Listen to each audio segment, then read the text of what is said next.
ناظرین، ایک جانب تو ہم ایران اسرائیل جنگ میں ہونے والی تباہ کاریاں دیکھ رہے ہیں۔ روزانہ کروڑوں ڈالرز کا مالی نقصان اور سینکڑوں کی تعداد میں جانی نقصان ہو رہا ہے، لیکن ذرا تصویر کا دوسرا رخ تو دیکھیے۔ حالیہ 30 دن جہاں عام انسان کے لیے قیامت سے کم نہ تھے، وہیں عالمی کارپوریشنز کے لیے یہ صدی کی سب سے بڑی سیل ثابت ہوئی۔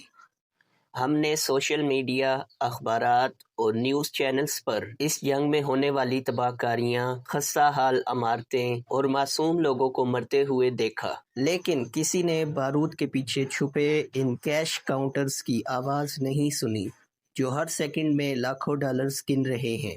آج کی ویڈیو میں ہم دیکھیں گے کہ اس ایک ماہ کے خونی کھیل میں وہ کون سے عالمی کھلاڑی ہیں جنہوں نے اس جنگ میں ریکارڈ منافع کمایا ہے۔ امریکہ کی لاک ہیڈ مارٹن اور آر ٹی ایکس نے اس ایک ماہ کے دوران اپنی مارکیٹ ویلیو میں 10 ارب ڈالر سے زائد کا اضافہ دیکھا ہے۔ جرمنی کی سب سے بڑی اسلحہ ساز کمپنی رین میٹل کے آرڈر بک میں صرف اس حالیہ مہینے کے دوران 3 ارب یورو کا اضافہ ہوا ہے۔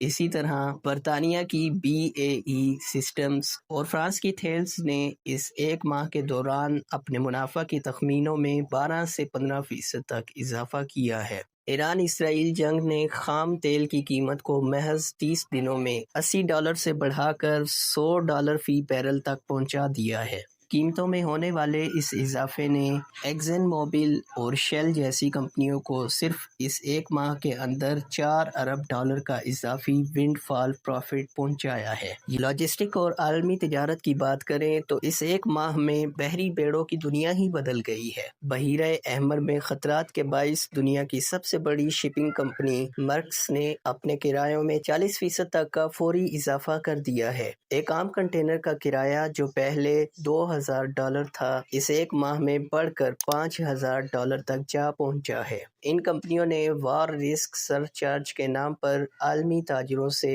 اربوں ڈالر سمیٹے ہیں۔